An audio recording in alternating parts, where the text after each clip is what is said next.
Reddit is a captivating online platform, serving as a melting pot where diverse communities converge to share and indulge in their favorite interests. By 2011, the popularity of Reddit skyrocketed, boasting an impressive milestone of 1 billion monthly page views. Remarkably, this number surged to the astounding 70 billion page views by 2014. Naturally, with such an exponential user growth, peculiar and controversial events have unfolded on this platform throughout its existence since its inception in 2005. Reddit has witnessed an array of intriguing and at times unsettling incidences that have left an indelible mark on its history. In this video, we will delve into the intriguing stories of 3 odd and disturbing Reddit users who have left a strange mark on the website. I'm sure many of you are familiar with these users and their stories, but if you're not, then you're in for quite the ride. While the original plan was to focus solely on one particular unsettling and disturbing user, it occurred to me that including 2 more eerie incidences would enhance the overall experience of the video. However, I must preference our exploration by cautioning all viewers that the subjects we are about to dive into can be deeply disturbing and unsettling for many. Hence, viewer discretion is strongly advised.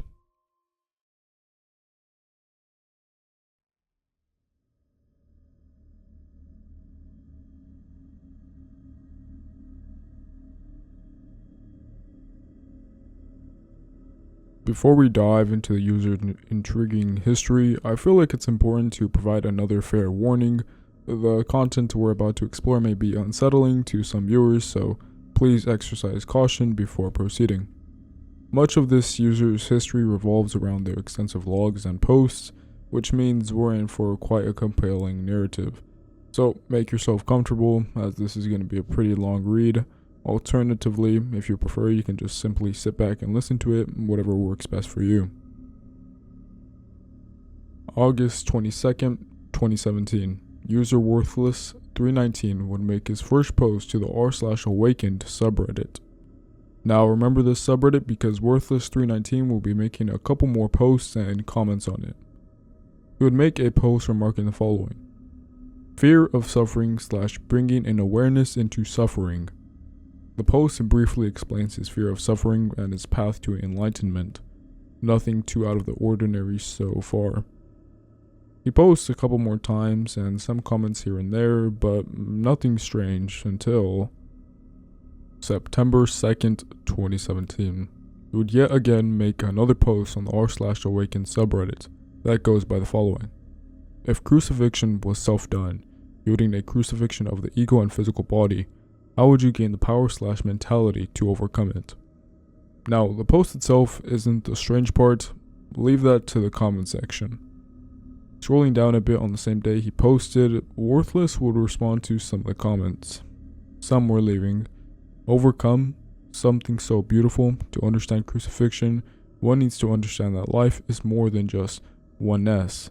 It is all the marriages between, above and below, spirit and matter, spirit and soul, the feminine and masculine. There is more sacred cross, know yourself in the middle. Worthless would respond with the following: all irrelevant, you make it sound so simple. I wish I could make it through my crucifixion. Then be a hero, fight through all the obstacles, slay a few dragons, sail a few seas, journey inward until all barriers and ogres are dealt with. You're probably wondering, what's so strange about these comments? Well, nothing actually, but it's not until his next response that things take a strange turn. It's hard when all I've done is fail. Every mutilation makes me feel like I take 10 steps backwards. It's degrading, humiliating. My genitals look like some absurd cosmic vomit at this point. It's hard to press on. I don't think I can slowly stick a knife through the base of my pee. Shooting it off was nice and quick, but I'm out of luck this time around. Now I wish you are merely making a laugh for yourself. I truly do, even if it comes at the cost of myself. But know what goes around comes around. Worthless would once again respond with, I don't quite understand what you mean. You feel I lack sincerity? Along with this comment, you would attach a link to it, and, well, I highly suggest you don't look for it or don't ever click on it. And for the sake of this video, I will not be showing it because it's quite... Well, I'll leave the description of the photo up to these 3 comments, and I'll leave it up to your imagination. After this incident, users Worthless319 comments and posts would only grow more unsettling. The very next day, September 3rd, 2017, he would make another post saying the following: "How long does local anesthesia last? Lidocaine. Dude, please just ask your doctor if you have one. And dear God, please at least do your best to make sure you use sterile equipment if you're really going to do this to yourself.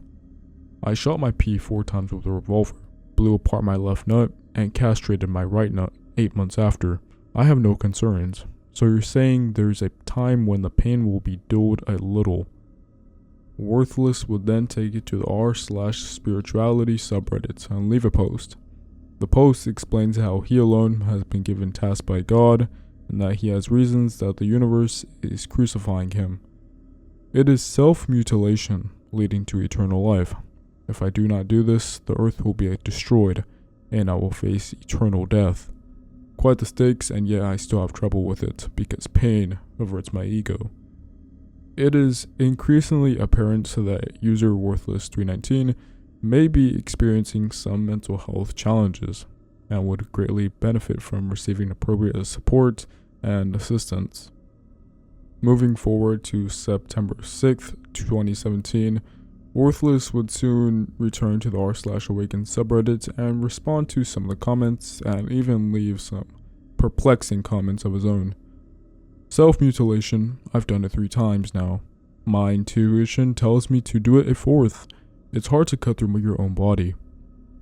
You'd think shooting your cock 4 times with a .38 special revolver, severing the last slice with a switchblade, sauteing it on the stove whilst bleeding out and then consuming it in 2 halves would be enough for one soul. But I digress. First, I circumcised myself, ending up in the ER. Then I shot my pee for 4 times with a revolver, and finished severing it with a switchblade. I blew apart my left nut accidentally. I immediately cooked and consumed my pee, ending up in the ER. About a year later, 2 months ago, I cut open my scrotum and castrated my remaining nut. Ended up in the ER 1 final time. Now God is requesting I finish mutilating my pee by removing the stump. I am so weak and afraid at this point. I will never be able to overcome this momentum task. Worthless would subsequently share posts questioning his sense of purpose, along with additional comments explaining that he has endured a prolonged period of confinement in psychiatric facilities across the US, spanning over 3 months. While it remains uncertain whether these statements are genuine or intended to provoke a reaction, it is undeniably concerning and warrants attention. The comments and posts would only get stranger as the days go on. He would explain how he ate a part of his private part and castrated his remaining nut. He would continue to make strange comments and posts explaining his crucifixion and his path to enlightened with God. The universe is crucifying me. I have removed my pee in both testicles, but roughly 1 inch of my pee base remains. Do you view yourself as some sort of prophet? I am the Messiah. If I can fulfill the prophecy, the possibility of failure and self-annihilation exists. Jesus hasn't existed yet. It is just a universal tale. Everything in nature is a pattern, and the religion is no different. These comments and strange posts would continue for quite a while, and it's strange because from the look of some of his posts, he would sometimes post regular things such as pictures of his pets. He would then begin to discuss Earth's destruction and nuclear warfare, along with some North Korea attacks. However, would quickly return to the strange crucifixion posts shortly after. October 5th, 2017. Death by pee removal. No joke. New pictures attached. Up until this juncture, the nature of these events have raised considerable speculation, leaving many uncertain as to whether this individual's behavior is intended as a prank or if it generally indicates a need for medical intervention. It is undoubtedly peculiar and unconventional for sure. However, it is worth noting that on October 5th, 2017, the same day when he posted about a personal matter relating to his body, he made a profoundly disturbing comment, further deepening the concern surrounding his well-being. Depending on the wound, is it peaceful to bleed to death? Aren't you gonna do that suicide hotline post mods? Nope, still alive. No, I'm committing suicide on Saturday. I will be attempting it on Saturday, but I'm afraid I might survive. I survived my castration after bleeding for 18 hours, and finally seeking medical attention because I wasn't dying. I'm getting that he's not suicidal. He wants to modify his body for whatever reason. I am suicidal. I do want to die. But the only method I am allowed to perform is severing the rest of my pee as a sacrifice in a ritual. Finally, the day had arrived on Saturday, October 7th, 2017. User That Garden would make a post asking the question on the r/morbid question subreddit, saying, "What happened to the guy that was supposed to cut his D off yesterday, Saturday? Looks like he's living life with his German Shepherd." User Worthless319. Hopefully he didn't go through with it. But that wouldn't be the case. Worthless would make his final comments on Reddit, replying saying the following: "It's an old pic I'm reminiscing upon as I'm stuck on a bus for 2+ days to get my revolver. Edit. I'm halfway across the country because I found someone that would murder me by but they would have mutilated my corpse unwillingly and eaten me, so I opted out." And that would be his final message he would leave. No new posts, no new comments, just complete silence after that. The fate of Worthless319 remains shrouded in uncertainty, as various theories and speculations have emerged attempting to explain his mysterious disappearance. Among the discussions surrounding his situation, there have been claims and conjectures suggesting that he might have met an unfortunate end. These assumptions have led to questions about the authenticity of his actions and whether they were merely part of an elaborate hoax. However, it is deeply unsettling to contemplate the extent to which a prank could be taken, especially considering the disturbing images of private nature that were shared. Ultimately, the truth about what really transpired with user Worthless319 remains elusive, leaving us with no definitive answer.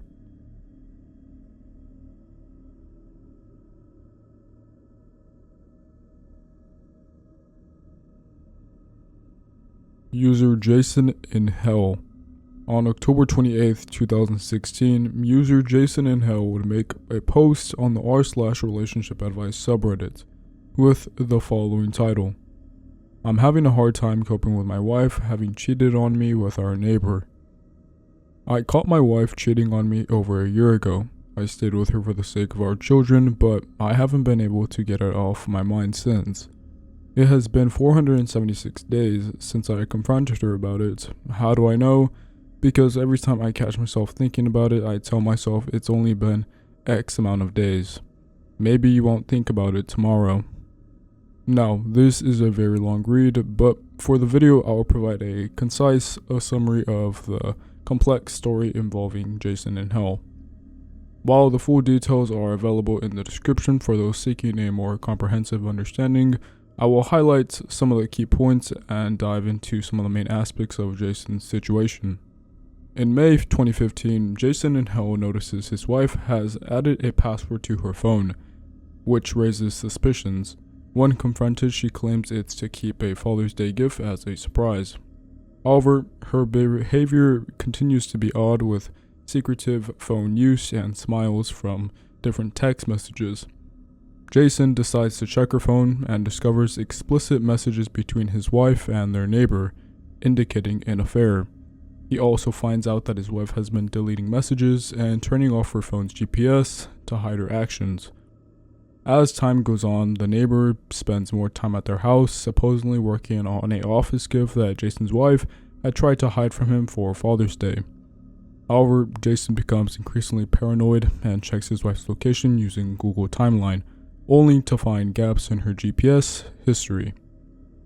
Moving forward to July, Jason plans to catch his wife and the neighbor in the act, but instead discovers their explicit messages, including a picture of his wife in a compromising situation where she is sending explicit pictures and messages to the neighbor. Jason decides to confront his wife and neighbor about the situation. So you two love each other, huh? However, Jason is met with denial from his wife and anger from the neighbor's girlfriend. His wife admits to the text messages in the picture, but denies having sex with the neighbor. Jason decides to leave his wife, but she threatens to use his past suicide attempt to portray him as an unfit parent and keep him away from their children. Fearing for the children's well-being, Jason begs his wife to stay, and they agree to a temporary separation while they try to figure things out. The situation calms down for a while, but Jason's thoughts about the affair consume him, affecting his job performance and sleep. He feels trapped and uncertain about how to move forward. A year later, his wife claims to have accidentally sent explicit pictures to the neighbor once again, but Jason remains skeptical and is worried about what to do in this situation. He struggles with his constant thoughts about the affair and feels trapped in a cycle of uncertainty and distress. I'm afraid that after this much time and the fact that I begged her back, that to say that I want a divorce now would only make her more vindictive towards my children and I just feel like I have put myself so deep in a hole that I can never get back out. I haven't really talked about this to anyone about this. I didn't really want to talk to my mom about it because I felt she would treat my wife differently and I didn't need the two fighting anymore than they already do. I tried talking to one friend about it, but his advice was to put my trust in God, but that was not so much solace for me as I am an atheist. So I have no clue what to do with my feelings or how to move on from this. Now, after this post, Jason would receive a lot of feedback. Many of the comments were mixed, but most of them couldn't believe how Jason could stay with such a person. And some even gave legal advice on how to gain custody of his kids. Much of this feedback was helpful and really helped Jason understand the severity of his situation. So on the 1st of November 2016, Jason would post once again on the r/relationship advice subreddit explaining the following. Update, I'm taking your advice. Instead of trying to fix something she doesn't want to fix, she has refused counseling several times in the past before this even happened. I'm going to get myself and my kids out. I meet with an attorney next week. Thank you everyone for helping me see how far I had my head up my ass. After this post, he would receive a lot of positive reception and everyone in the comments wishing him good luck and congratulating him for making the right choice, but after this, an unsettling shift of events would occur. We did it again, guys. Group hug. Not sure if you saw, she killed the kids.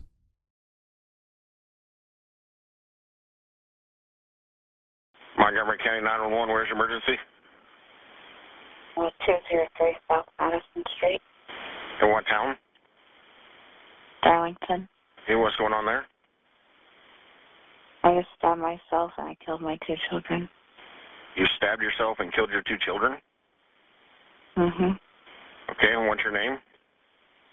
Brandy Worley. Brandy what? Worley. Okay. How do you spell your last name? Worley.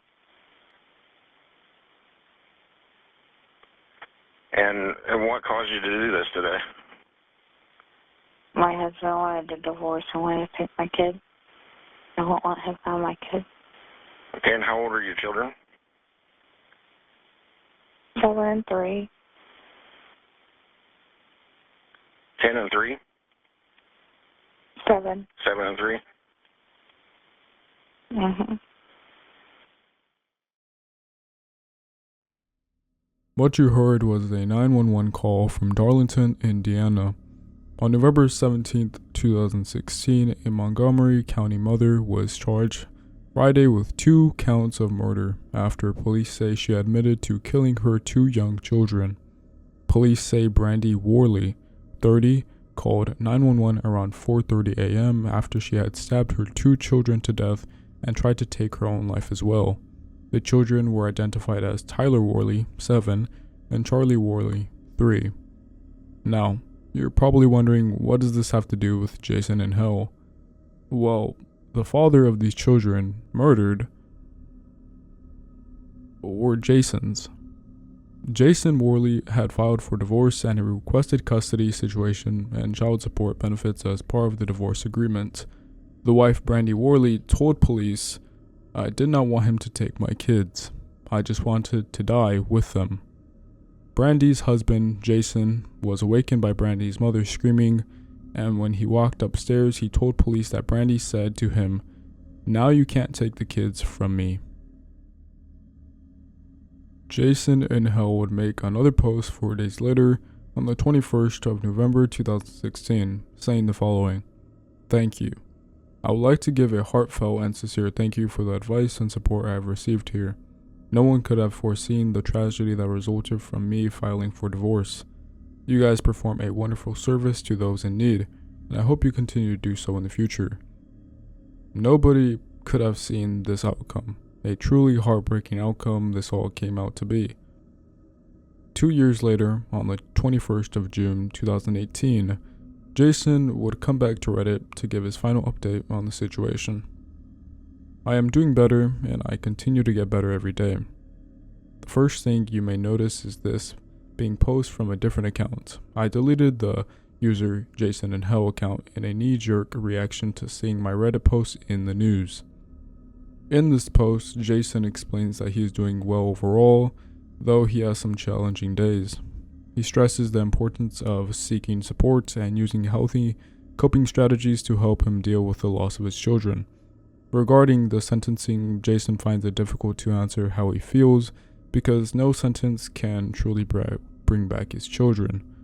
Jason expresses that he didn't believe the death penalty was appropriate, as it's pretty much what she would have wanted. As for the life sentence, Jason questions its impact as their ex-spouse had always claimed to live without regrets, even after being caught cheating. As for ex-in-laws, they continue to be a problem for him till this day. If I can impart on you something I have learned through all of this, is that you should always take the time to be with the ones you love. It doesn't matter if they're asking you to breed the pokey little puppy for the millionth time or asking you to play Smash Bros even though you both know they will wipe the floor with you every time. Just do it because you never know what time will be the last time. Always make sure they know how much you love them. I had the fortune that the last thing my children ever heard me say was, 'I love you. Good night. I will see you in the morning.'"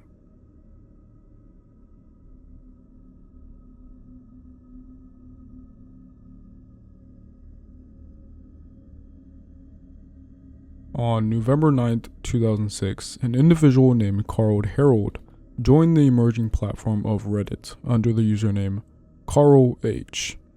During this period, Reddit was gradually gaining popularity, and many accounts were considered dubious. However, CarlH stood out as a genuine person amidst the sea of fake profiles. Fast forward to September 25th, 2009, several years later, CarlH, a seasoned professional programmer with extensive experience, embarked on a new venture by creating his very own subreddit called r/CarlH Programming. This decision was influenced by the amount of interest in programming during Reddit's early stages. Recognizing the demand and the need for a reliable resource, Carl envisioned a subreddit that could offer free programming lessons catering to individuals ranging from beginners to advanced programmers. Now, the subreddit would soon explode in popularity, and CarlH would gain quite the reputation. He was helping others learn programming, and on January 16th, 2009, he even helped prevent a suicide. So, CarlH was seen as a helpful individual who taught others how to program for completely free. Following the explosive growth of his subreddit, Carl ventured into the realm of blogging, making a website called ComputerScienceForEveryone.com. There, he diligently produced daily articles on programming and various computer-related topics. Realizing the entertainment behind videos, Carl launched a YouTube channel where he curated instructional videos for aspiring programmers. His channel garnered a considerable amount of recognition, attracting approximately over 30,000 subscribers, who found his content very beneficial. Carl's dedication to the Reddit community was truly unparalleled. Known for his active involvement and his nice nature, he tirelessly assisted numerous individuals, earning widespread praise. In a very special event on July 26, 2012, Carl was even bestowed with the esteemed title of Redditor of the Day, a highly revered distinction during those earlier days of Reddit. During his Redditor of the Day session, Carl gracefully answered users' inquiries, sharing insights into his personal life. Inspired by his passion for teaching, Carl took a step further by offering personalized one-on-one Skype sessions with his dedicated students. This intimate approach allowed him to provide tailored guidance, fostering a deeper understanding of programming concepts. However, later down the line in 2013, things began to take a turn for the worse. You see, Carl was a very active Reddit user, so in November 2013, he would completely go silent. No new posts, no new videos, no new responses. Carl had completely disappeared. Now, this isn't completely strange. People, sometimes take a break off the internet or sometimes have an explanation for why they're away. Well, let's just say CarlH had a reason. During Carl's disappearance in Alabama, the FBI was receiving strange, inappropriate graphic media of a 9-year-old boy. The boy was soon located a week later by the FBI, and it turns out that the boy had been held captive for several months by 2 men who had been torturing him and filming everything. This 9-year-old boy was Carl's son. But something was off about the situation. The men that were torturing Carl's son was none other than Carl himself. Carl was a severe child molester, and he had forced his 9-year-old son to partake in horrifying activities. Both Carl and his partner faced the grim reality of their arrest. As the news escalated, a concerned Reddit member took it upon themselves to share an article that pretty much unfolded the startling revelations. Followers previously oblivious to Carl's life hidden behind the screen were then plunged into disbelief. They struggled to reconcile the image of a seemingly nice man who had taught them the art of programming with heinous acts he had committed, particularly the unimaginable harm inflicted upon his own son. Carl's reputation had been destroyed, and the only thing left behind was an unfathomable amount of hate toward Carl. Carl Harold and his partner Charles Donovan in November 2014 were indicted with 30 counts. Harold faced 18 counts for several alleged crimes, awaiting his court appearance on November 21st, 2014. But he wouldn't even make it to the 21st. Harold was found dead inside his cell on the 3rd of November. He had committed suicide by hanging himself to the roof. However, on July 2nd, 2016, there would be a sudden post on Carl's subreddit from none other than the man himself, Carl. In a startling turn of events, Carl claimed to have eluded imprisonment and declared his survival, boldly asserting that he would resurrect his website, ComputerScienceForEveryone.com.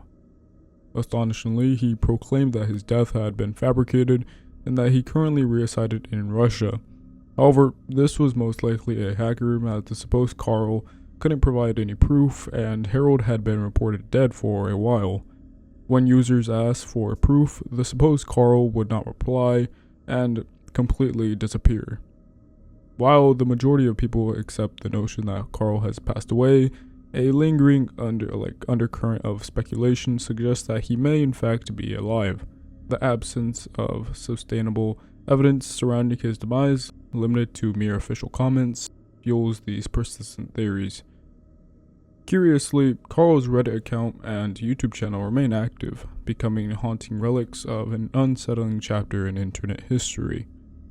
The enigma deepens as the identity of the individuals who initiated the thread on Reddit remains shrouded in mystery, leaving curious minds to wonder about their motivations and intentions.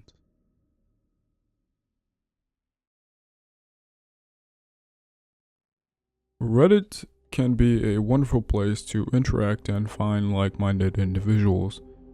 If it wasn't so liked, it wouldn't be so popular. But, like everything in life, when there's good, there's also bad. And Reddit has had its fair share of controversial and disturbing events in the past. You never truly know who you're interacting with on the other side of your monitor. You don't know anything about them, and they don't know anything about you. Be very mindful of the potential dangers that the internet may provide, and try to navigate this digital landscape more safely, and enjoy the vast benefits that the internet has to offer, because remember, you don't truly know who's lurking on the other side.